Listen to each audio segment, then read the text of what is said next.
Hello dear students, in this subject hydraulic engineering, today we'll continue that open channel flow.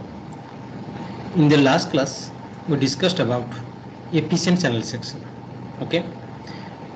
Today I will discuss about this equivalent roughness. Okay. Then I'll complete this chapter, uniform flow chapter I will complete. Okay. I will start a new chapter, that is GBF. Okay. So first topic is equivalent roughness.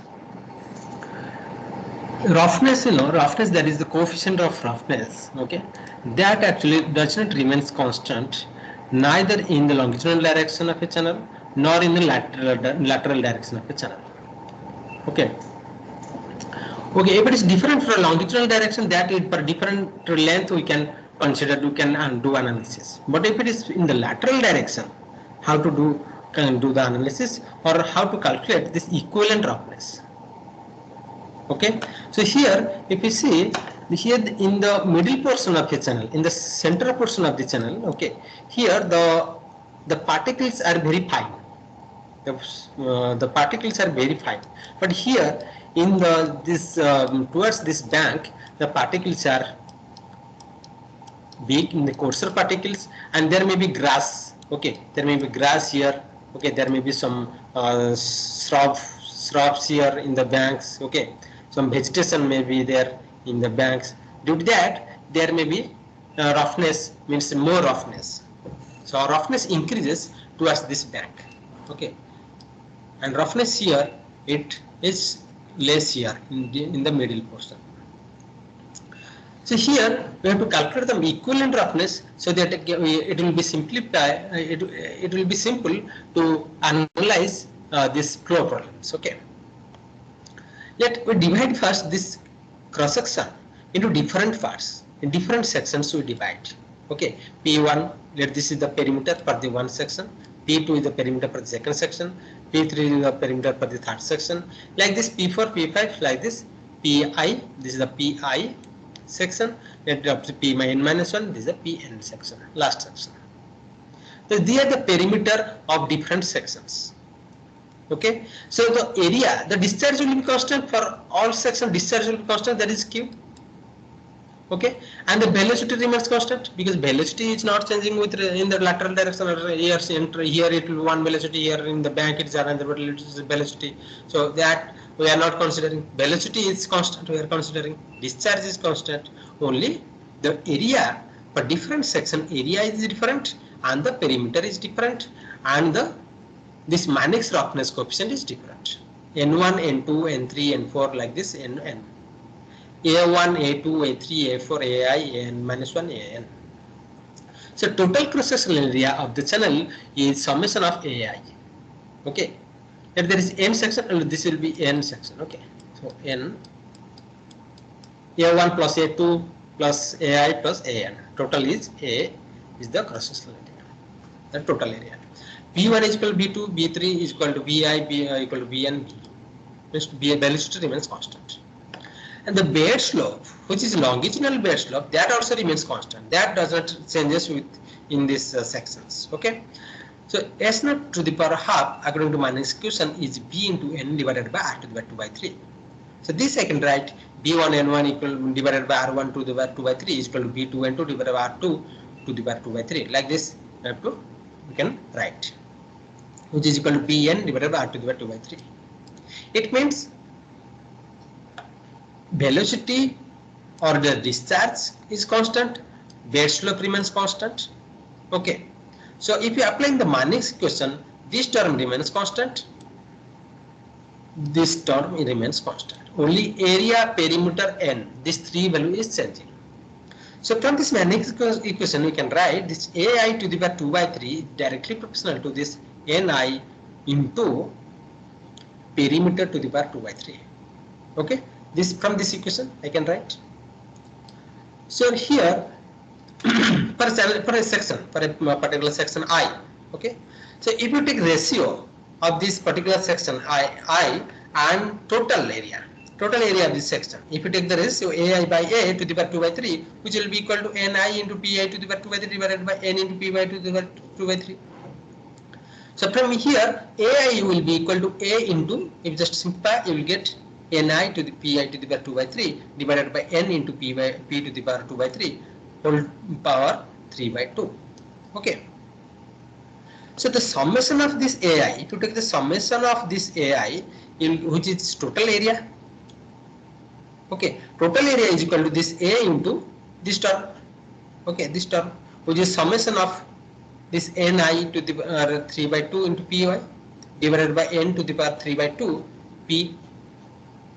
Okay, so it means A will cancel and N will be equal to N. If you take this side, then it will be N will be equal to summation of Ni to the power 3 by 2 into Pi, then whole 2 by 3, whole power 2 by 3 divided by P to the power 2 by 3.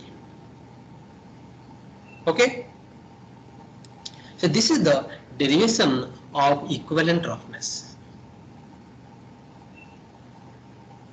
Okay. So if in channel the perimeter is given, the coefficient N is given per different section, perimeter is given per different section, we can calculate the equivalent roughness. So based on this equivalent roughness, let's solve one problem. An earthen trapezoidal channel of N 0.025 has a bottom width 5 meter. This is 5 meter. Okay, bottom width. Side slope is 1.5 is horizontal to 1 vertical, means M is 1.5. Okay, uniform flow depth of 1.1 meter. Flow depth is given, uniform flow depth, that is 1.1 meter. In an economic study to remedy excessive seepage from the canal, two proposals to line the sides only and to line the beds only are considered. Means to reduce the seepage, usually lining is done. Lining means the cement concrete. Okay, it is plastered or is brick or some concrete. Okay, is put here. So that that is called lining of canal. So I can there is two options. The lining can be done in the sides only, and second option, lining can be done in the bed portion only. Sides, both sides, okay, and in the bed portion.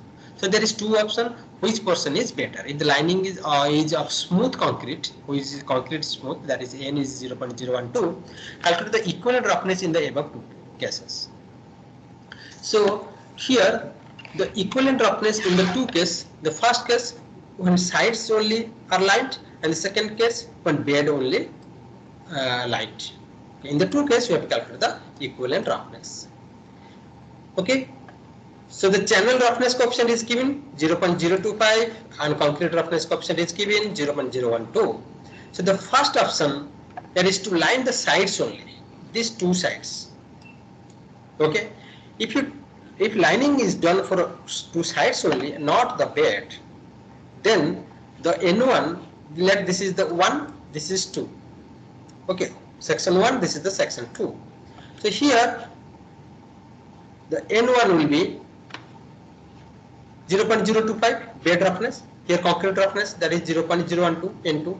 P1 is 5, this P1, this is the perimeter is 5, and the P2 is this length, Y is given, this M is given, so which is equal to 2 into 1.1 into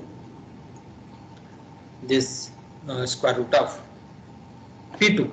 Okay, this P2 only, P2 will be equal to twice this 1.1 into square root of 1 plus M square, that is 1.5 square. Okay, this is what? This is 1 plus M square Y square into Y, that is P. Okay, that is P. So here total perimeter will be P1 plus P2. These two sides, P that is P2 and P1 is the bed, that is 5 plus this. It will be 8.966 meters. So if we put in the equation that we derived for equivalent roughness, that is summation of Ni to the 3 by 2 into Pi whole to the power 3 by 2 divided by P to the power 2 by 3. So if we put, there is two sections. So here first one will be N1 3 by 2 into P1, P1 is 5, okay, into N1 0.025 to the power 1.5, 3 by 2 is 1.5. So plus P2 is 3.966 into N2 is 0.012 to the power 1.5 divided by P total perimeter is 8.966 whole to the power 2 by 3. Okay, which is equal to 0.02. This is the answer if for the first case only. If the banks are lined, means the bed, here the sides, okay, here the beds are lined, only beds are lined, here this is the concrete, okay, here it is concrete. So here the N1 will be equal to 0.012, N2 will be 0.025. Here this is the bed roughness 0.025, P1 is 5, P2 is this, okay, square root of this already we have calculated, that is 3.966 meter. P2 already we have calculated, that is P1 plus P2, which is equal to 8.966 meter. If you put this in this equation, equal roughness will be P1, only N1 N2 will change, P1 P2 will same. Okay, P1 is here 5 into N1 will be 0.021012 to the power 1.5 plus 3.966 into 0.025 to the power 1.5 divided by this 8.966 to the power 2 by 3, which will give you 0.018. Okay, so when the sides are lined, the roughness, the equivalent roughness is 0.02. When the bed is lined, equivalent roughness is 0.018. Means here more smooth. Roughness is less means more smooth. So usually this condition will be preferred. Okay, this condition, this beds, okay, only will be lined. Next, another problem. Okay, actually this problem is on the normal depth. Okay, it's not nothing to do with this equivalent roughness. It is on the normal depth. One problem. A triangular channel with apex angle is 75 degree. Actually, it is 75 degree. Okay, 75 degree carries a flow of 1.2 meter cube per second at a depth of 0.8 meter. Here the depth is given 0.8 meter. That this is y naught is given. If the bed slope is s naught is given 0.009, find the roughness coefficient of the channel.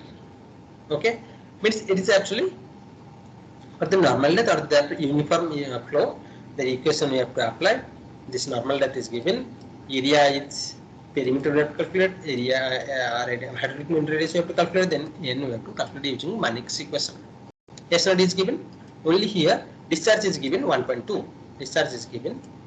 S naught is given. So at this 0.8 depth, we have to calculate the area and perimeter and hydraulic mean radius. How area is calculated? Here this is just a geometric, just a simple geometry, a triangular geometry. This is given how much? Was 0.8. 0.8. Okay. So here the area will be half into 0.8 into this top width. Top width is twice this one side. Okay, this side and plus this side. So this side will be, if this is total is 75 degree, so this will be 75 by 2, 37.5 degree. If you take the tan theta, if this is 0.8, then this will be 0.8 tan theta, that is 0.8 75 by 2 degree. Okay, so this will be total top width will be twice the 0.8 times tan theta by 2, that is 75 by 2. So half into 0.8 into this, it will get 0.491 meter square, and the perimeter is twice this length. This length plus this length, that is twice into any one length. So which will be equal to the cos theta is equal to, what is cos theta? Cos theta will be equal to this 0.8 divided by this 0.8, this length. Okay, this length, and this length will be equal to 0.8 divided by cos theta, which is 0.8 sec theta. That means 0.8 sec 37.5. This is 7.5 by 2, 75 by 2, which is 37.5. Okay, so perimeter will be 0.02 meter. So hydraulic mean radius is A by P, which will be equal to 0.243 meter. And if you use Manning's equation, N will be A into R to the power 2 by 3, S naught to the power half divided by Q. You just put value of Q, area, R, S naught, you will get value 0.0151. Okay, this much. Okay, this is on this problem, that is this Mannix roughness coefficient is 0.151. Okay. Next, we have completed this uniform flow chapter. This much up to this uniform flow chapter. Next, we will start the new chapter, that is gradually varied flow, or in short it is called GVF. In the first class that I told that first class of this open channel flow, I told that GVF. GVF is the gradually varied flow. Gradually varied means the depth is varying gradually. Okay, steady non-uniform flow in a prismatic channel with gradual changes in its water surface elevation. Means over long length there is gradual changes of water surface elevation, not water depth. That is called gradually varied flow. And there is rapidly varied flow that we will discuss later. Rapidly varied flow means rapidly it is varying over a short length. So for an example, this backwater curve behind the dam. If there is a dam, okay, that already I told, if there is a dam, that this is the dam.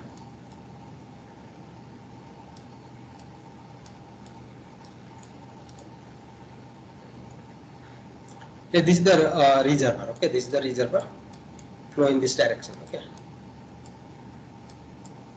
So here this flow will be like this.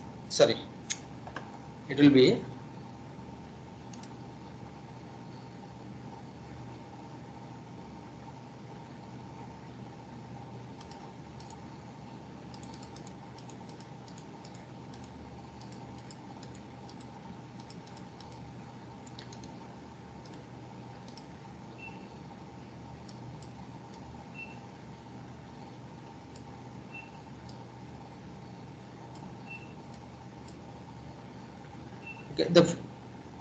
the depth will be like this.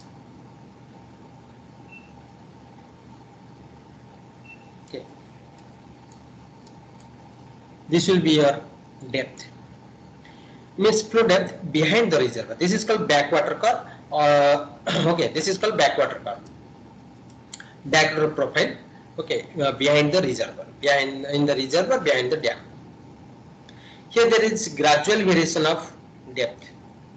This is called GPF. Okay. Here in this case, the S0 is not equal to SF. Like in uniform flow, okay, where S0 is equal to SF. But here in GPF, S0 is not equal to SF. Means energy slope. Here if you see, this is the bed slope. The energy slope, this is the energy slope. This slope is not equal to this slope. Because depth is changing, so total energy will change. It will decrease. S0 will decrease and E will also decrease. Without S0, because without decrease of S0, there will be no flow. Because due to gravity flow is occurring. S0 will decrease and the total energy slope also will decrease. Since S0 is equal to SF, okay, if you apply in the energy equation, total energy head is equal to H, which is equal to Z plus E, that is datum head plus the specific energy head, which is equal to Z plus Y plus D square by 2G. Datum head plus this water depth plus this kinetic head. So if you take the derivation of this equation, then dH by dx will be equal to dz by dx plus dy by dx plus d by dx of D square by 2G. Okay, and dH by dx is nothing but that is the total energy slope. Okay, total energy change in total energy depth per unit or longitudinal distance x. So since that is decreases along the flow, okay, that will be minus SF, and dz by dx is minus S0. That is the bare slope. Plus dy by dx plus d by dx of this b square, b you can write q by area. So cube square by 2g a square. So here the derivation q is constant, q is not changing because it's steady flow we are considering. Just q is not changing. So only area, okay, since depth changes, the area may change. So area will change. Okay.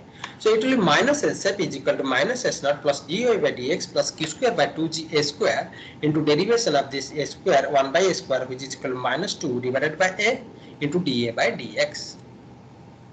Because area is a variable here with respect to x. So a square, the derivation is minus 2 by a dA by dx. So derivation of again this equation will be equal to minus SFG will be equal to minus S naught plus dy by dx plus minus q square by ga cube into, I can write this dA by dx, this dA by dx I can write dA by dy into dy by dx. Okay, this I can write, and which will be equal to minus SF is equal to minus S naught plus dy by dx minus q square by ga cube. This dA by dy I can write t, that is top width. T is equal to top width, which is equal to dA by dy into dy by dx. So here we can simplify and you can get this expression for dy by dx, which is equal to S naught minus SF divided by 1 minus q square t by ga cube.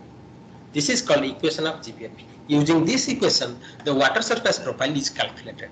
Means the depth, this depth, okay, this is the bed, okay, the depth at different section behind this structure, that this is that structure, okay, behind this structure at different x value, okay, the y is calculated, y1, y2, y3, it is calculated. This is the water surface profile is calculated using this formula.